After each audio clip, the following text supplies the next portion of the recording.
Good afternoon. Thank you for joining us for this briefing on the refined draft access scheme for the Southwest Renewable Energy Zone.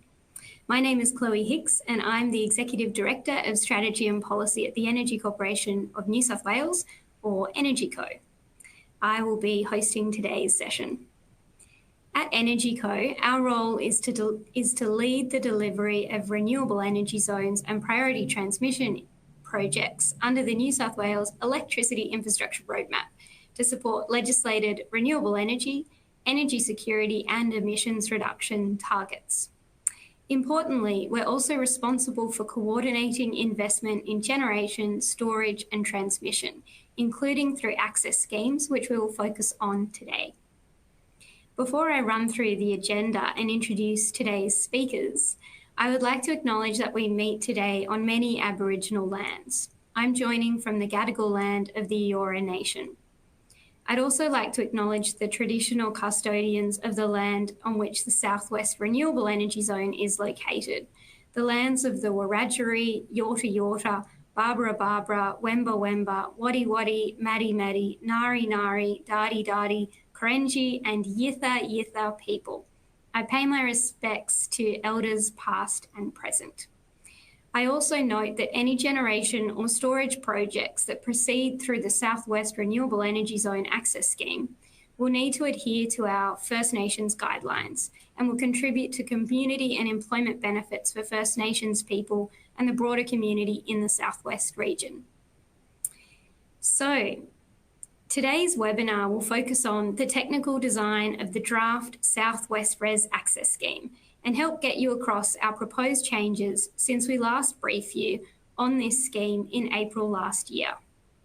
Our goal is to equip you with the information you need to make informed submissions on the refined draft access scheme, and this will help shape the Minister for Energy's decision on whether to declare a scheme for the REZ and the form of that scheme. If an access scheme is declared for the Southwest Renewable Energy Zone, we will then engage with our stakeholders, including local communities and councils, about the development of the Community and Employment Benefit Program. Moving to today's agenda. So today you'll hear from Tim McMinn, Director of Roadmap Governance at the Department of Climate Change, Energy, the Environment and Water, which is our new department formed on the 1st of January, which EnergyCo is also part of. Tim will give a brief overview of the New South Wales Electricity Infrastructure Roadmap. Next, I'll talk about the benefits of the access scheme and the process that we've worked through since we last consulted with you on the draft access scheme, including incorporating your feedback to refine the scheme. I'll then hand over to Andrew Kingsmill, Executive Director, Technical Services at EnergyCo, who will talk through some of these refinements. Karsha Kulbaka, General Manager of Network Planning at Transgrid, the network operator, will be providing an update on the transmission projects that underpin the Southwest Renewable Energy Zone.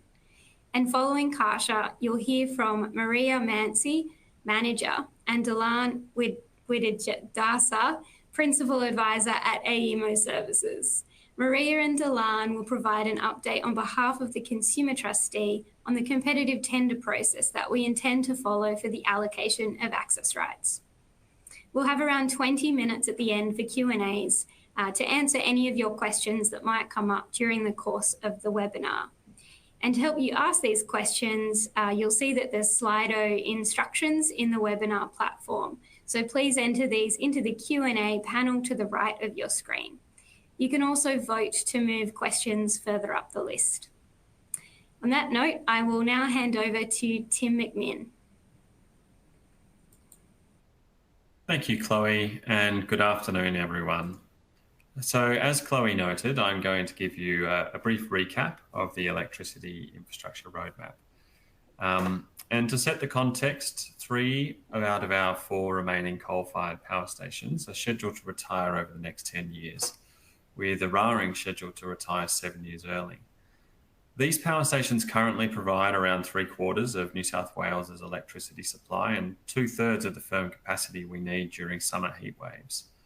And we know that the infrastructure needed to replace power stations has long lead times, and that our current infrastructure took 30 years to build, but we're in the process of replacing it in less than 15 years.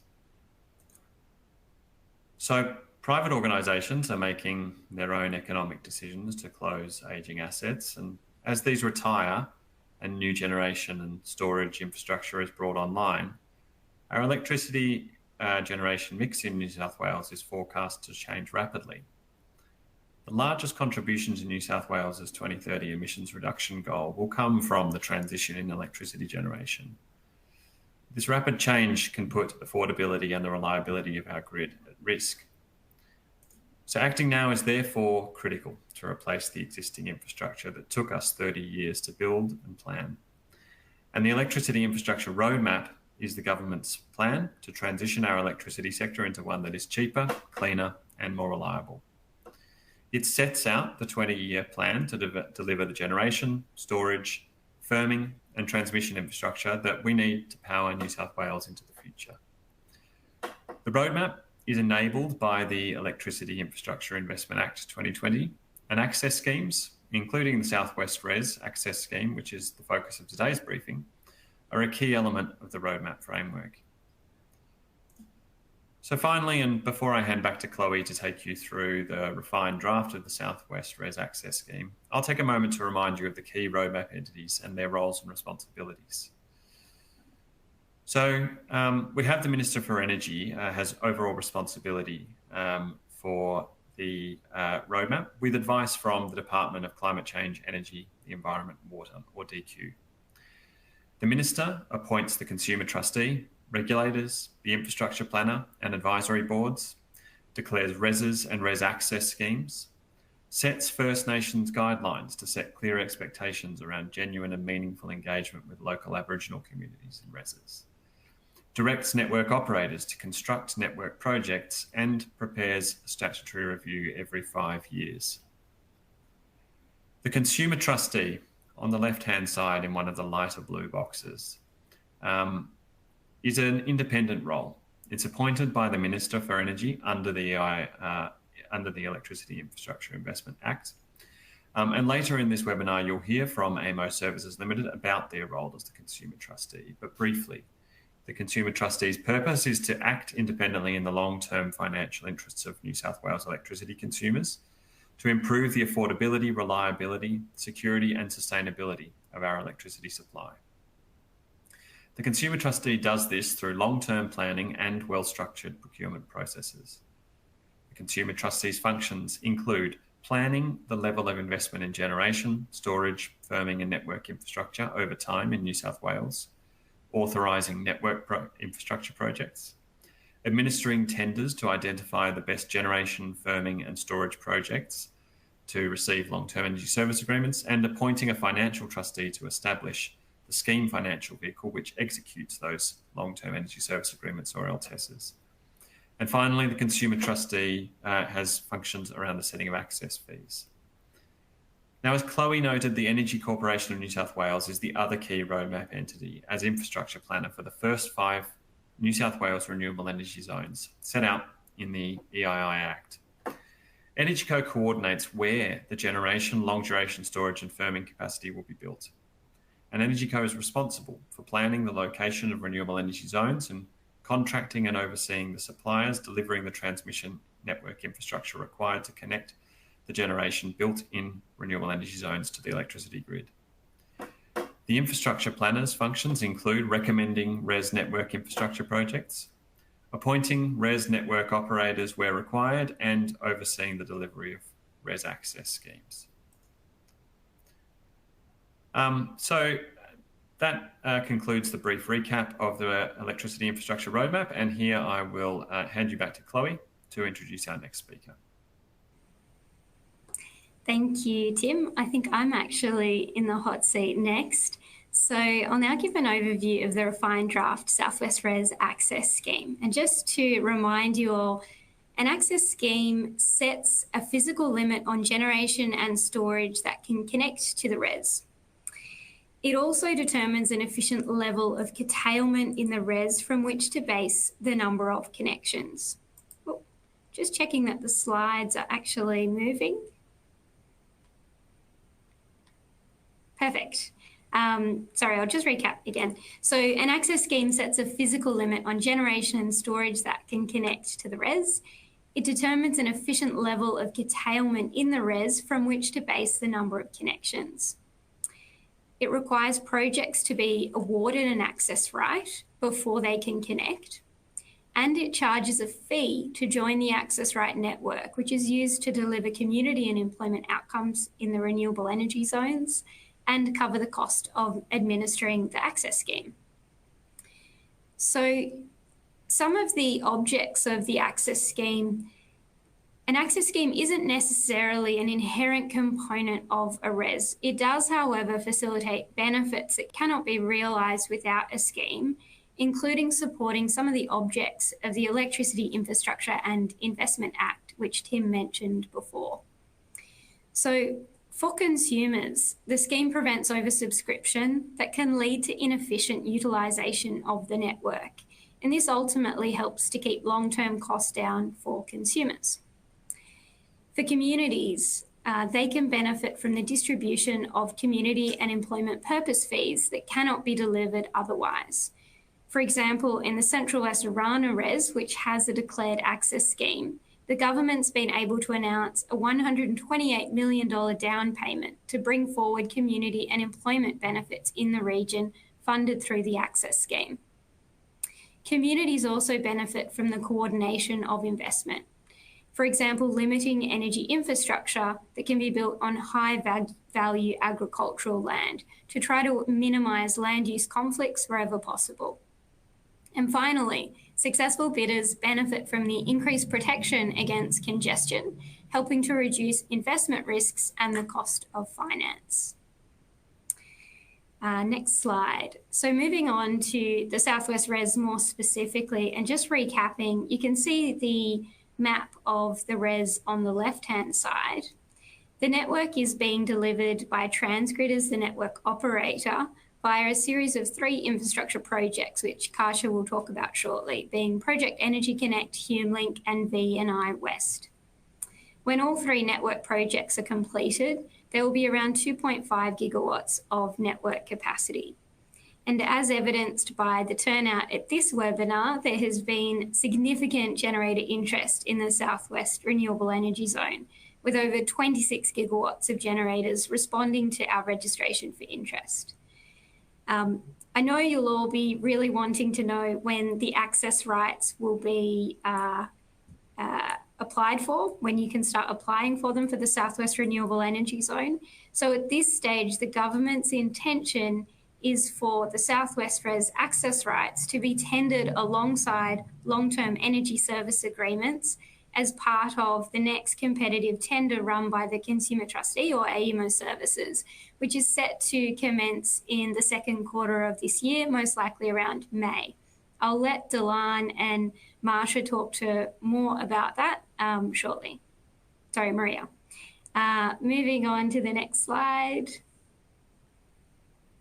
So what's actually happened since March when we last consulted on an access scheme? So we first released the draft Southwest REZ access scheme for public consultation from March to May of last year, and this was supported by a public webinar in April that many of you will have also tuned into. We received around 26 submissions as part of that process, and from May to November, we worked to refine the draft Southwest REZ access scheme in consideration of that stakeholder feedback, which Andrew will talk to shortly. In December, we made the recommendation to the Minister for Energy to re-exhibit the refined draft Southwest REZ access scheme, and on the 21st of December last year, that was issued as part of this public consultation process. And that brings us to today's webinar ahead of the close of public consultation on the 5th of February. Next slide. So diving deeper into the submissions, most came from developers. However, there were also several submissions from advocacy groups, peak bodies, and individual members of the public. And I'd like to thank all of you who put in the time to make a submission. We really have taken on the feedback, and we heard that the key issues raised were that the target transmission curtailment level set at 0.54% was too low, that a single-staged approach to access rights allocation was preferred rather than a two-stage approach that was put forward. There were also concerns over how an access scheme might cause delays in the connection process. And there were also requests to amend the geographical boundary of the renewable energy zone. I'll now hand over to Andrew Kingsmill to talk through some of these refinements.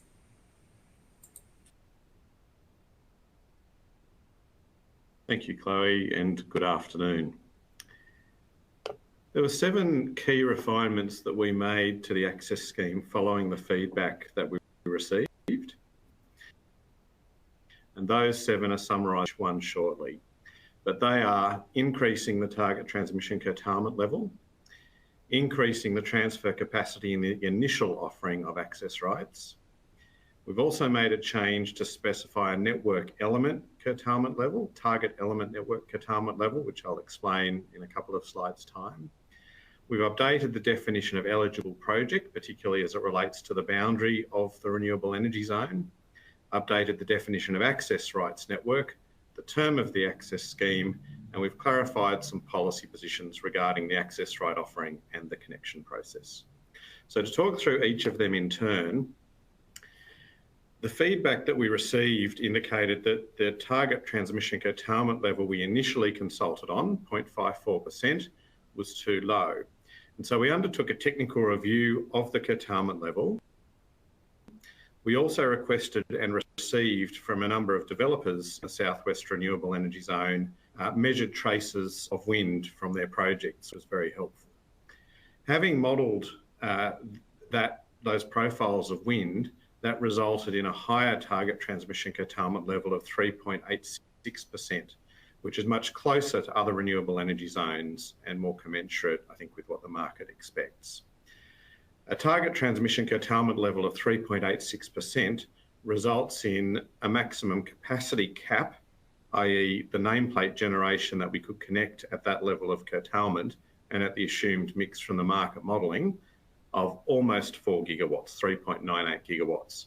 And that's based on the intended transfer capacity of the renewable energy zone of 2.5 gigawatts or 2,500 megawatts.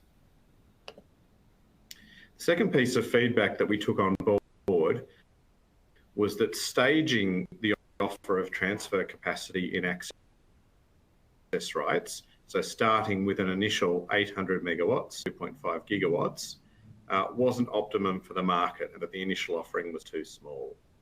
And so our updated draft declaration now includes an initial capacity of 2,500 megawatts or 2.5 gigawatts. This capacity relies on Project Energy Connect, HumeLink, and the northern section of the V&I West project to be completed. And so while we will offer that capacity, assuming that the draft progresses to a final access scheme and is approved by the Minister, we will also need to make clear that the timing of that capacity coming online from those projects is a matter for developers and access right holders to take the risk on. But what we can see is that the figure in the draft access scheme for a 2.5 gigawatt transfer capacity is the 3.98 megawatts aggregate I referred to earlier. The third change, which relates to those two, is a target network element curtailment level. And so the access scheme allows curtailment levels to be specified on specific network elements, as well as for the renewable energy zone as a whole. Because of the way the transfer capacity is spread across the REZ, that is 2.5 gigawatts of transfer capacity being available from Dinawan substation, but only 800 megawatts of transfer capacity being available west of Dinawan substation, we've elected to apply a network element curtailment level to the section west of Dinawan substation within the REZ.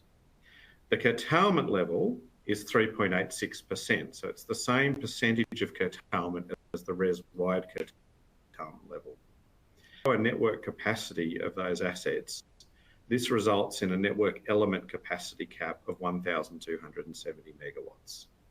So what this means is that in the renewable energy zone as a whole, we can connect almost the 4 gigawatts within the zone, but unless there are network augmentations, only 1,270 of that would connect to assets west of Dinner 1 substation.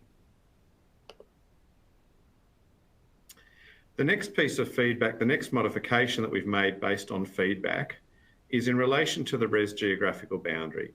And the requests that we received were to modify the REZ geographical boundary. We haven't elected to do that because we consulted on the REZ geographical boundary at the time, and the determination, the renewable energy zone declaration was made based on that. Following widespread public comment, is created a test in which not all of a project need be within the geographical boundary of the renewable energy zone. It's a 2-limb test, so at least 2/3 of the project area must be within the geographical boundary, and that means that up to 1/3 of the project area may be outside of the geographical boundary. But the second limb is that the connection point of the project to the access right network itself must be within the geographical boundary. The reason we did that is that we recognised that there were some places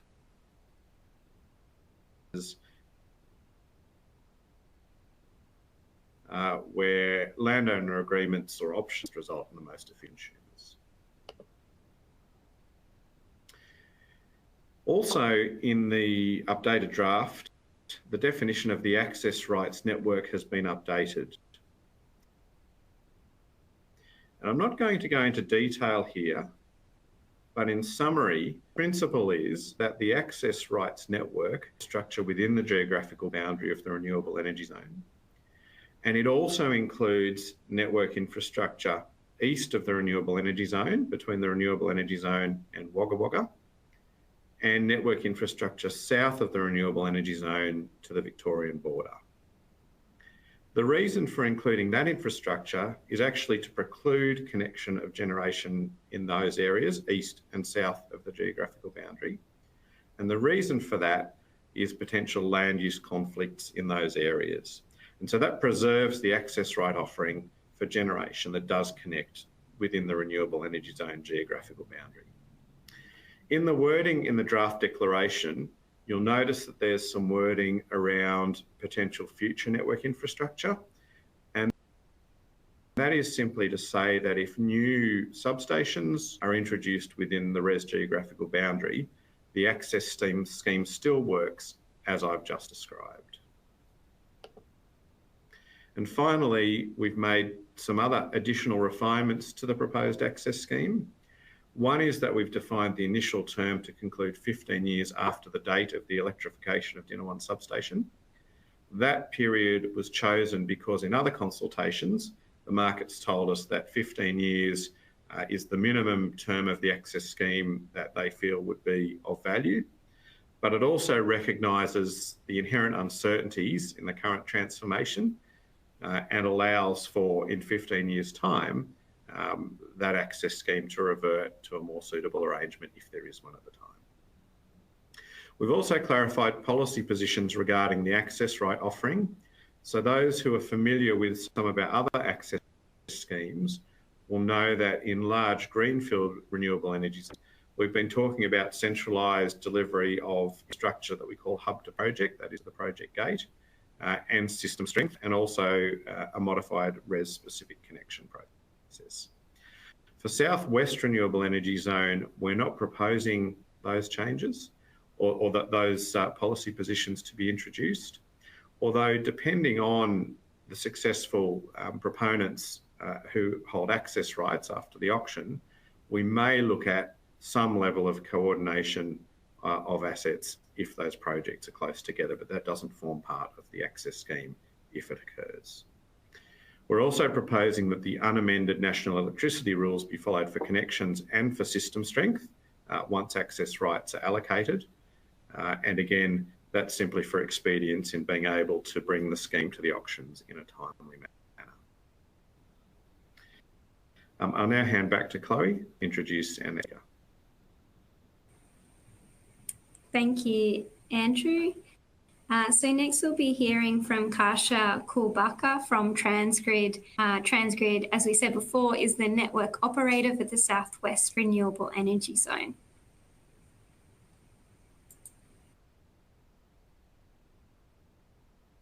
Good afternoon, I'm Kasia Kulbaka. It's great to be here, and hello to everyone. As Chloe introduced earlier, I'll provide an update on the 3 backbone transmission projects which create majority of the infrastructure needed to support the Southwest REZ. This is truly an overlay of the backbone. You would have seen a similar slide earlier in Chloe's presentation. This is probably a slightly different pictorial of the backbone, but it gives you an understanding of the network in the southern part of New South Wales, connecting to South Australia and Victoria. A bit of a more granular picture of the 3 projects. Again, all 3 projects really form the backbone, but I'll speak to them individually to give you an update on where Transgrid is on all 3 currently. Construction is progressing well on the 700-kilometer New South Wales section of EnergyConnect, and we expect to see first power from EnergyConnect in the second half of this year of 2024. And we expect to achieve full capacity, which we call Project EnergyConnect Stage 2, in mid-2026. And that's in line with AEMO's draft 2024 Integrated System Plan. Transgrid's construction partner, Elecnor Australia, formerly Secure Energy, has raised over 250 towers and poles and began stringing the first 100 kilometers of conductor on the western alignment of the New South Wales side. One of the largest and most complex substations in the Southern Hemisphere is taking shape at Baronga, near Mildura. Sophisticated electrical equipment has arrived on site, including 2 large power transformers, the first 330 kV phase-shifting transformer in Australia, and 2 synchronous condensers. Construction works are also underway on the 540-kilometer eastern alignment of the New South Wales side of the project, including preparations for construction of a world-class substation at Dinawan, near Colembley. An update on HumeLink is subject to the Australian energy regulators, AER's revenue determination and completion of finance arrangements. The delivery of HumeLink will involve a construction of a 385-kilometer route in 2 sections, east and west, including new transmission lines and new or upgraded infrastructure at 4 substation locations. Transgrid has awarded $2.9 billion in contracts to 2 reputable Tier 1 delivery partners with strong experience in delivering infrastructure projects in regional New South Wales. For HumeLink East, that's Acciona and Ginas Plus Group Limited. For HumeLink West, that's UGL and CPB contractors. The contracts are structured in 2 stages, with early works to begin immediately and finish in mid-2024, including detailed design, investigations, procurement, and project mobilization. The second stage of the delivery partner contracts will include the main construction works and commence after all project approvals and the final investment decision is made, which is expected to occur in mid-2024, just this year. For BNI West, the draft route report is planned to be published today. 29th of January, and community feedback is invited until March 4th, 2024, on the preferred route being considered by Transgrid for the section from Dinawan substation to the Murray River in New South Wales. It is one of 4 routes considered in the planning process, and this report outlines all options, the benefits and risks for each, and the community and stakeholder consultation which supported the process. VNI West is being jointly developed with transmission company Victoria, and will connect major projects, Energy Connect in New South Wales and Western Renewables Link in Victoria. The release of the draft route report follows extensive consultation with communities and landowners last year about the preferred corridor for VNI West, leading to an expansion of the corridor footprint. Amendments were made to the corridor in a number of locations in direct response to landowner feedback.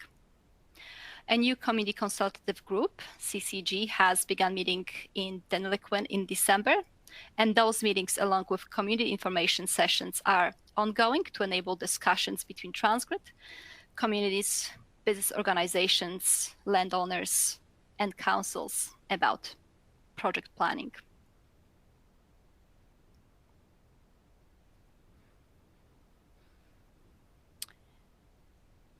And while I talk about all 3 projects separately, capacity release is what enables the transfer capacity or the capacity available to enable energy transition within state and between states, including transmission capacity available for Southwest REZ. I'll go to a little bit more detail on the next slide on how much capacity will be available as projects progress. But this slide is depicting the timing when we anticipate the capacity of the projects to be available for full utilization. For project on Energy Connect, we anticipate that being August 2026. It is subject to market conditions being suitable to perform the necessary inter-network testing. For HumeLink, there are actually 2 dates. It's July 2026 and December 2026. What's not reflected here is that I call it the east to west Guga to Barnaby section is on track to be completed July 2026, and that component of HumeLink down to Maragal is staged to be delivered in December 2026, and it's staged looking at resource availability and also timing of Snowy 2.0 being available 27-28.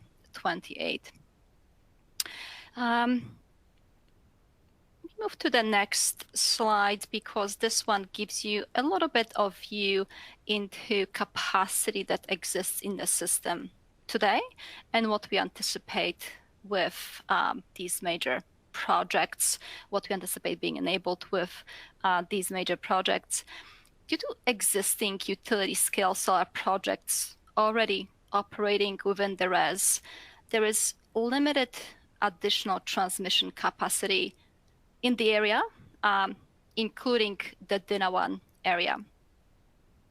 The capacity of this REZ to export power to the Greater Sydney load region will provide stage increase as HumeLink and VNI West are in operation.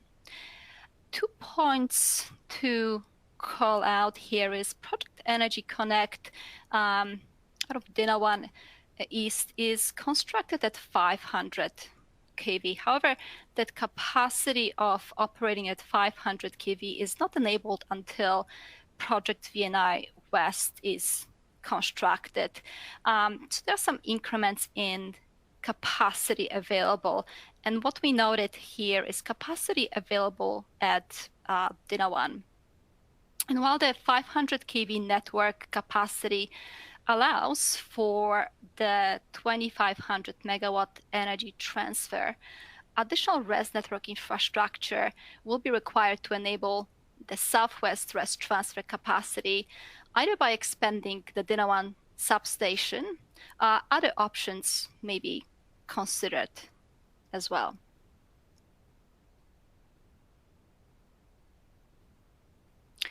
As a last point and a last update from Transgrid, I would like to cover the connection process that exists today, and also how we envision the connection process operating with access declared for Southwest REZ, shall that proceed.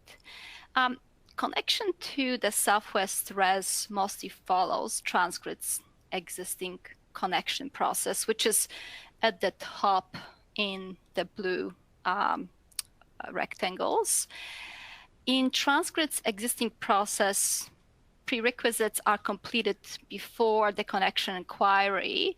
This is when the transmission infrastructure already exists. So under typical circumstances, we'll have infrastructure already there in place, and a connection inquiry is to that infrastructure. It's a little different here of Project Energy Connect, because Project Energy Connect is new infrastructure. To facilitate an efficient process, completion of prerequisites were required before connection inquiries could commence. And another set of prerequisites are required to be completed before connection application can be accepted. We are currently at the stage where new connection inquiries, including direct cut-ins to Project Energy Connect, can be lodged and processed. Proponents may submit applications to connect once the prerequisites for applications are completed, and we anticipate that this will be by the end of Q1 2024. Noting, once the access rights are declared, only those proponents with an access right may submit an application to connect, and only those with an access right can receive an offer to connect. So I'm hoping this was helpful view into development of the transmission network, as well as at least a quick view at the connection process within Southwest REZ. Thank you. Back to you, Chloe. Thank you, Kasia. I'll now hand over to Delan and Maria to talk about the competitive tender for LTESs and access, noting, as I said before, the government's intention is for these to be tendered together as part of the Consumer Trustees' next competitive tender in Q2 of this year. Thank you. Thanks, Chloe. Good afternoon, everyone. So AEMO Services is an independent subsidiary of the Australian Energy Market Operator, AEMO, and is a key partner in the implementation of the New South Wales Electricity Infrastructure Roadmap through its appointment as the New South Wales Consumer Trustee. This section of the webinar gives an introduction to the tender assessment process for proponents bidding into Tender Round 5. Tender Round 5 is expected to offer both generation and LDS LTESs and access rights. Registrations are not yet open and are expected to open in Q2 of this year. If you are new to our tender process and would like more information than what we're covering in this presentation, please visit our website, aemoservices.com.au, where we have a suite of existing information from previous tender rounds, and we will be providing more information on Tender Round 5 in the lead up to registrations opening. On our website, you can also subscribe to be notified of the latest tender updates. And we are planning to run another webinar ahead of registrations to cover Tender Round 5 in more detail. On this slide, we're going to give an overview on the tender process. Please note that both access rights and LTESA proponents will follow the same process. The first step of the process is registration, and this is a very quick process in the online portal and allows you to progress on to submit a project bid. The tender assessment is split into 2 stages: the project bid stage, which assesses 5 merit criteria, and the financial value bid stage, which assesses 2 merit criteria. Following registration, a proponent will be invited to submit their project bid. If the project is successful, they will be invited to submit a financial value bid. Following the financial value bid stage, the preferred portfolio of projects will be determined and a due diligence process will commence. After DD, the successful projects will be confirmed, contracted with, and awarded their LTESs and access rights. And I'll hand over to Delan now to chat through the merit criteria.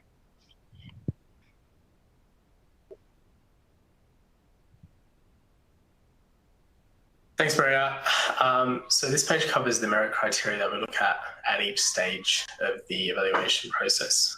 So as Maria said, the first step is project bid assessment, and this covers 5 merit criteria. First, merit criteria 3 looks at the impact of the project on the electricity system. Merit criteria 4 and 5 look at the project and the proponent who are standing behind the project. So merit criteria 4 looks at the pathway, the project, and the credibility of that pathway to reaching COD, and any risks that there are to project completion.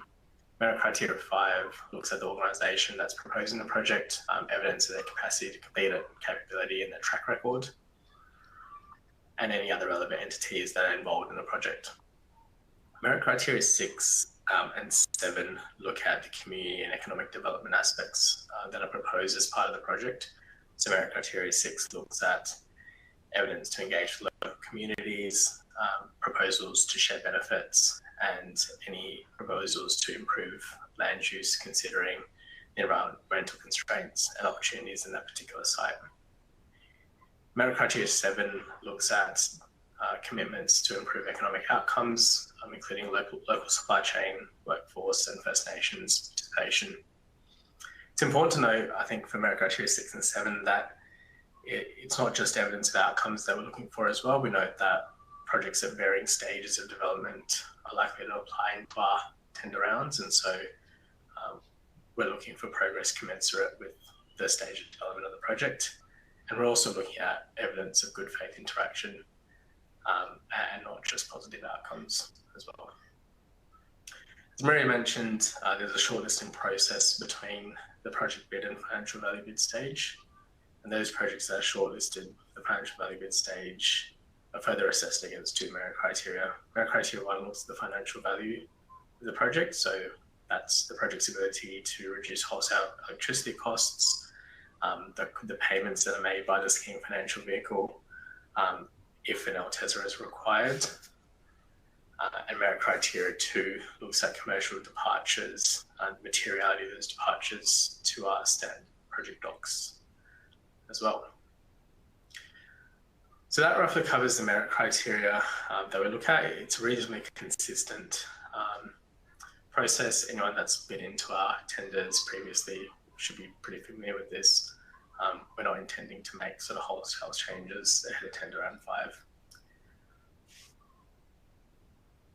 If we go to the next page, this covers sort of some important aspects of our competitive tenders. So each tender is open to the entire region of New South Wales, and that means you'll have projects outside of South West REZ competing against projects that are inside South West REZ, projects that want LTESs, projects that want LTESs and South West access rights, all competing against each other, and you make decisions that are in the long-term financial interests of New South Wales electricity consumers. I'll also note LTESs don't require you to contract the entire capacity with the scheme financial vehicle. In previous tenders, projects have bid in lower capacities where they're able to cover part of their capacity with private sector contracts. We conduct tenders on a reasonably regular basis, and so roughly every 6 months there's another tender, and that allows projects to wait until their projects at a really competitive state of development to be able to bid in for an LTESA and/or access right. We try to maintain a high degree of certainty and transparency in our process. We release market briefings and information on outcomes, and that helps to inform the market, and it benefits us because we get better bids in the process as well. And we really do try to work hard to maintain an efficient process and minimise transaction costs for our bidders. I'll just finish by noting for South West REZ in tender round 5, we are expecting bidders to be able to bid for a combination of LTESs and access rights, or if an LTESA is not required for the project to reach completion, you are also allowed to bid for just Southwest Access rights. That wraps it up from AMO Services. So I'll hand back to Chloe, I think, for Q&A. Thank you, Delan. So I know there was a lot to take in during those presentations, and we've had a few questions come through the Slido platform. So we'll move on to those now. I'll just quickly note that we have had a couple that we consider we probably address, such as the timing, as well as a question on the capacity. So we'll take those as already answered, and we'll focus on the ones that we haven't yet addressed over the course of today's presentations. I may group some questions together just to be efficient, and I'll try to focus on those ones that received the most number of likes. So keep your little thumbs ups going. And before you ask, this webinar has been recorded, and we're very happy to share the slides if anyone's wanting to review these or share them with colleagues. So without further ado, I will start my way through these questions, and you'll just have to bear with us, seeing we're all online, as we let people come off mute and share their video when I direct a question to them. So starting with the first one, this one's received a lot of likes. It relates to battery energy storage systems and how these type of projects could work to unlock hosting capacity, and how this might fit within an access scheme. And I think this also relates to another question that we've received, which is about, will hybrid projects be catered for, as in projects that involve BESS as part of the project. I might hand this on over to Andrew Kingsmill to address. So this one's really about the role of storage. How can it help to unlock capacity? How will it fit into the access scheme? Andrew. Thanks, Chloe. So there's two ways that battery energy storage systems can be taken into account under the access scheme. One is whether they come in standalone or whether they come in as part of a project. As we allocate access rights, the infrastructure planner and the access scheme administrator, being EnergyCo, will do what's called headroom assessments. And that means that we will look at the generation profiles of generators that are connected to REZ network infrastructure, and as they're granted access rights to connect to REZ network infrastructure, and we'll look at how much headroom there is effectively before we hit the curtailment level, our target. Projects that bring in batteries, either at the time or standalone or later, those batteries will be taken into account in those generation profiles. In the case of batteries, the profile will include charging and discharging. And so the effect of that will actually be to reduce the generation peaks, because when the generation is high, we can assume that the battery charges, and then also to discharge at times of peak loads, or how the battery would normally operate on the system. What that means is that as a result of the headroom assessment, with batteries or with other storage in, we will be able to fit more generation in the renewable energy zone while maintaining the same curtailment level. So effectively, storage will increase the amount of generation that we connect to the REZ through headroom assessments. The second way that we can do it is if batteries can release a network capacity. And we would think about that within the suite of other potential that can be increased, then the amount of generation that connects to it can be increased. Andrew, thank you for that. And while we have you here, and I think you can probably guess that many of these questions are probably best answered by you, our lead on the technical side at EnergyCo. You touched on the capacity profiles earlier as part of the response.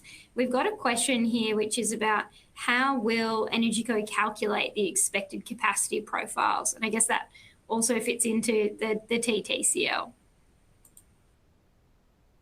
Yes, thanks, Chloe. So for the capacity profiles, EnergyCo has discretion under the access schemes to be able to use the best profiles that are available to it.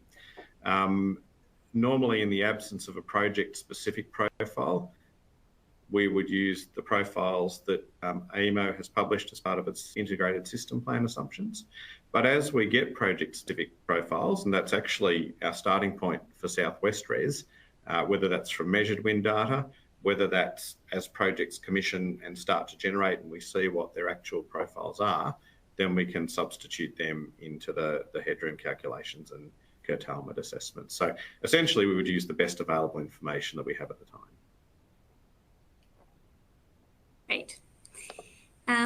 This question might actually be one for Maria or Delan, but also might be one that we at EnergyCo can take. It's had a lot of likes. It's moved up the list very quickly. Are all of the 3.8 gigawatts of access rights expected to be tendered during the Q2 tender this year? Delan, did you want to address that one? So we will award access rights based on whether on the individual project's ability to meet the criteria that we set. So where we're massively oversubscribed and there's a high number of quality projects that meet that amount, then there is a chance we'll award the whole lot. Where we feel like there's a limited number of projects that meet the merit criteria that we set, then we'll award accordingly. So it really depends on our assessment process. Great, thank you for that. And I think that one also goes to one of the changes that we've made about really offering them as part of one stage rather than a two-stage process, which Andrew touched on earlier as well. Next question, can projects located outside of the REZ connect to Dinawan? And if the answer is no, then how do these projects connect to the network? This was also something that we addressed as part of the refinement, so I might let Andrew respond.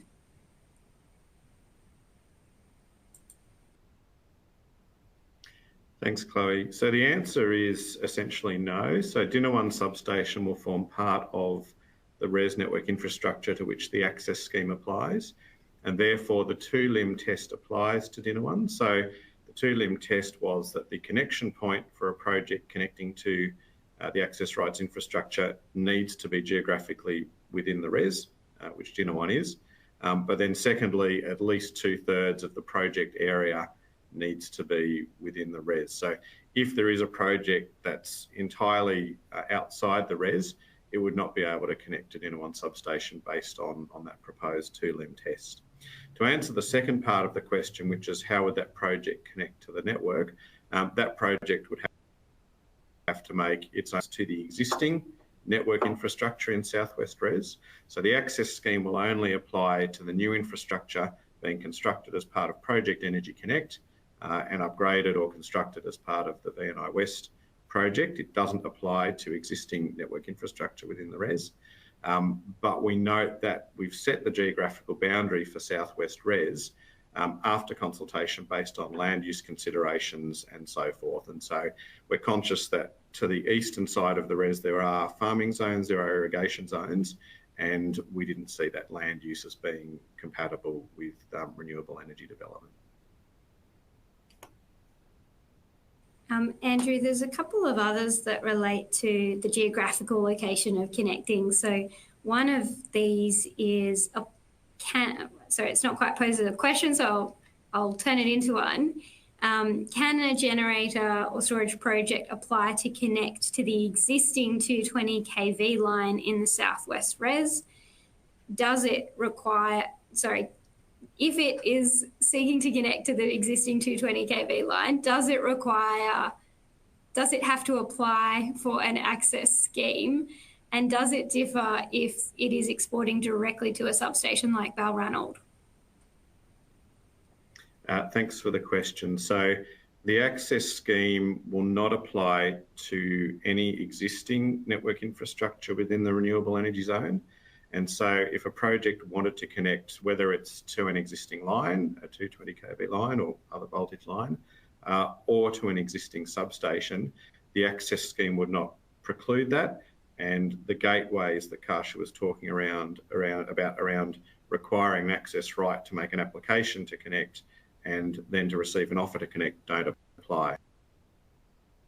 Having said that, I think everyone on the call is probably aware of just how congested that network is at the moment.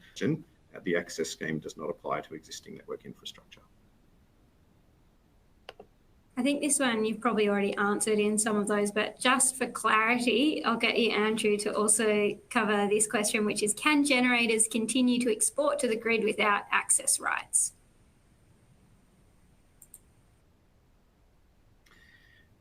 So the answer for generators that are connected today is that yes, they can continue to export to the grid without access rights.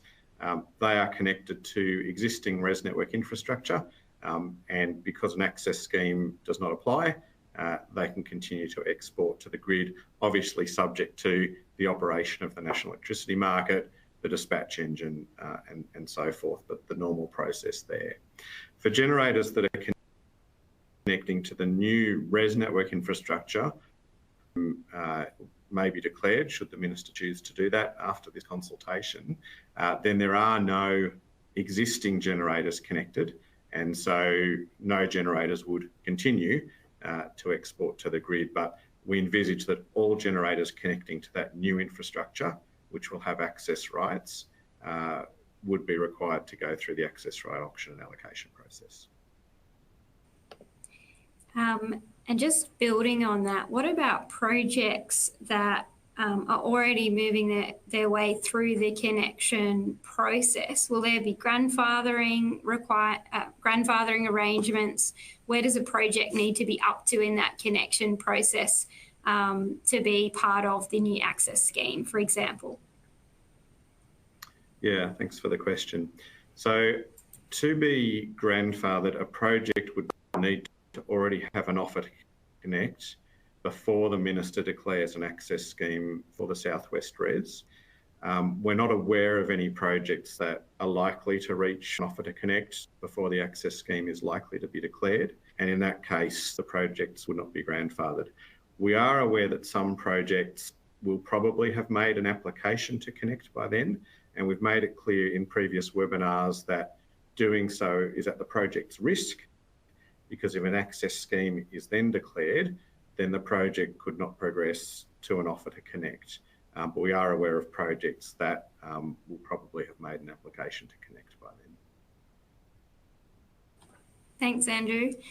We've got a question here about what happens to generators once the access term ends. I'll take this one, which is quite straightforward. So at the end of the proposed 15-year term of the access scheme, EnergyCo, as the infrastructure planner, would be able to either extend the access scheme or choose to declare a new access scheme, which would also involve the Minister for Energy. If we don't do either of those things, then the projects will revert to the BAU national electricity rules. So they just revert to standard outside of REZ rules and law. Next question, I'm going to give one to Delan. So we've got one here about if projects are bidding for access rights only, so no LTESs, are they still required to make the second financial value bid? And if so, how would that be structured? Yeah, it's a good question. I'll caveat by saying that the 10-5 guidelines will sort of set out our formal positions on each of these. Historically, our process has been two-stage, mainly to reduce transaction costs, so bidders aren't shortlisted, don't need to go through the expense of putting together a financial bid. Our intent is to maintain that process for access right only bids as well, and there's a couple of reasons why. One, where you're sort of mixing, where you have a tender that's open to the entire state of New South Wales and you're mixing LTES only, access right and combined bids, it creates a lot of difficulty to sort of bifurcate that process. But more importantly, in a case where there's enormous demand for REZ access rights and the consumer trustee needs to assess the value of each of those access right only bids, the value the value that electricity to New South Wales consumers can differ, and we'd look to that financial value assessment to be able to differentiate between those projects that want access rights as well. So there are good reasons why we want to maintain the process, and it's all in the interest of consumer value. Maria, is there anything else that that I should add to that? Should not. No, I think that was great. Thank you. Thanks, Delan. While we've got you both there, there's a question which I think you did cover as part of your presentation, Delan, but just to clarify in case anyone missed it, who can apply for access rights in the Southwest REZ? As in eligibility? Any eligible. Yeah, so in the tender guidelines, we'll release a set of eligibility criteria, and that will detail exactly what criteria you need the team to satisfy to be able to. But in general, if you look through AMO Services website, in previous tenders, we've released eligibility criteria for LTESs. Access rights are very similar to that. There'll be a few additional criteria based on the nuances of the access right itself. But certainly any sort of most renewable energy generation and storage projects will be able to apply. Thanks, Delan. Andrew, I'm going to come back to you. We've got a few more technical questions here that are bumping up the list. So two of them relate to the network element capacity cap. So one of them is, if only 1,270 megawatts can be exported west of Dinawan, what solutions exist to mitigate this bottleneck? The second one is, will the Q2 2024 access rights tender only cover the initial network element capacity cap of 1,270 megawatts? And then I'll give you a follow-up, but I'll let you tackle those two first. That's all right. Thanks, Chloe, and thanks for the question. I think there's some very similar numbers that have been used differently between our first draft and our second draft. So I might just answer the question on initial first, which is that in the revised draft, we're not proposing any difference between the initial offering and subsequent offerings. So in the first draft, we were talking about staging the release of capacity in Southwest Renewable Energy Zone. But in the current draft, in the revised draft, we're not talking about that. So essentially, all of the capacity available in Southwest will be offered upfront from the first, from the T5 auction. The question about 170 megawatts of generation west of Dinawan is that will be offered upfront at the same time as the full 3.98 gigawatts across the whole REZ. But the west of Dinawan, the options to address that are really network upgrades to the west of Dinawan. So conceptually, it could be economic for a project to the west of Dinawan to pay for, or for shared network upgrades, that would create more capacity west of Dinawan, but that would need to be assessed in the context of the bids in the auction, and particularly the financial value of that. The guiding principle that EnergyCo as the infrastructure planner and AEMO Services as the consumer trustee use is the value to New South Wales consumers. So the objects of the Act around affordability and the benefits to New South Wales consumers would all be assessed on that basis on consumer value. Great. And just connected to this one, I think you touched on it already. Can all of the 3.8 gigawatts of access rights be awarded to the Dinawan element, or must some access rights be awarded to Baronga element? That's an excellent question, actually, to clarify. So within the renewable energy zone as a whole, 3.98 is the amount that can be allocated initially. But as I responded to previous questions, if we get storage within the REZ, or if we get network upgrades, then that capacity can increase through headroom assessments, but initially 3.8. Of that 3.8, no more than 1,270 can be allocated west of Dinawan, and would only be allocated at Dinawan. And again, as I answered in a previous question, the amount west could be increased by network upgrades, but only if they were economic or commercial for proponents. The amount west of Dinawan can actually be allocated at any point west of Dinawan, so it's not just at Dinawan substation or at Baronga substation. It may well be along the line between them and by creating a new substation or a new hub there to allocate it.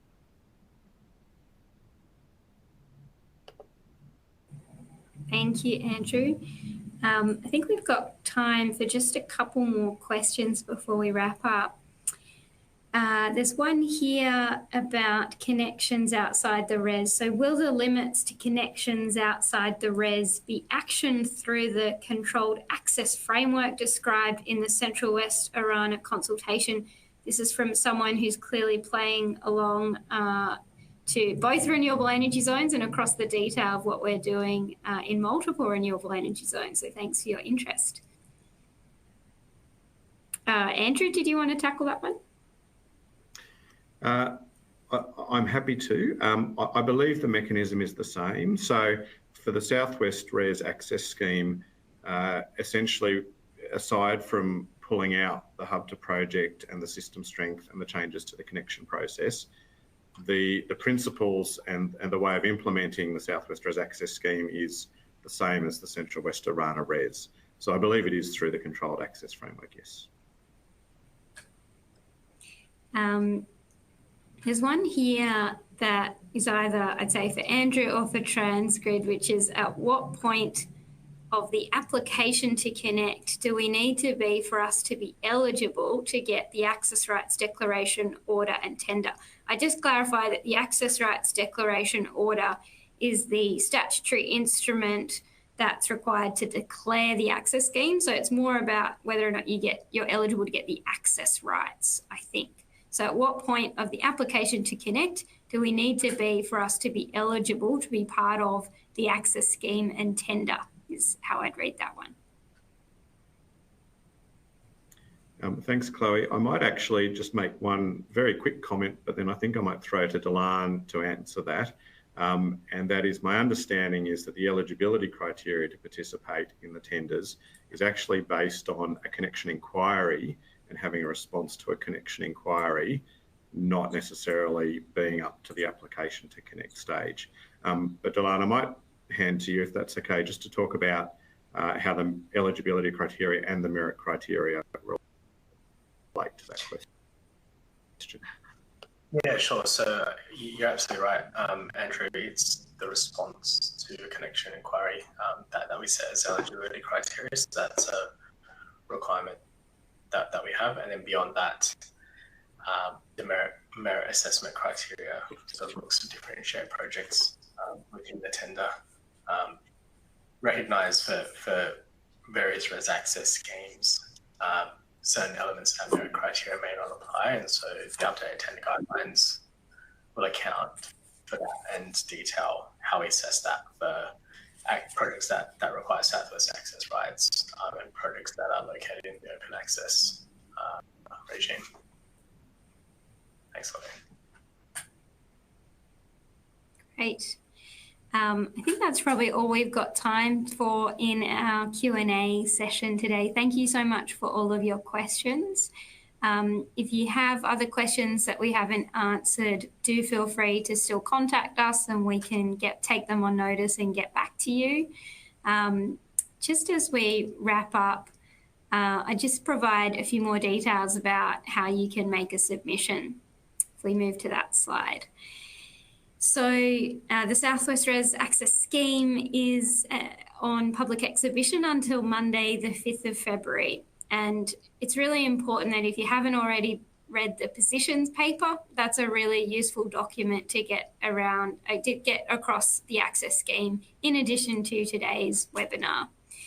There's no foregone conclusions here. We really see this as a process of co-design. We want to make sure that we get it right for all stakeholders. So please do make a submission and feel free to refer to your previous submission as we did with our position paper and just build on that so that you're not repeating yourself. We'd love to hear from you about whether you've got feedback on the proposed updates and whether or not they're addressing your initial feedback, whether or not they're improving the access scheme, and finally, on balance, should the updated access scheme be declared. Just finally, as we wrap up, I wanted to thank you all on behalf of EnergyCo, the department, Transgrid and AEMO Services for participating in today's webinar, for all of your questions and for your ongoing contribution towards making the Southwest REZ a success for all stakeholders. We look forward to receiving your submissions and continuing to work with you to deliver on our commitment to delivering reliable, affordable and clean energy for the people of New South Wales. Please do visit our website to stay up to date on this process, as well as many of the other projects and programs that EnergyCo is running, and also check out our LinkedIn page where we provide regular updates. Thanks again for joining and look forward to connecting again soon. Thanks.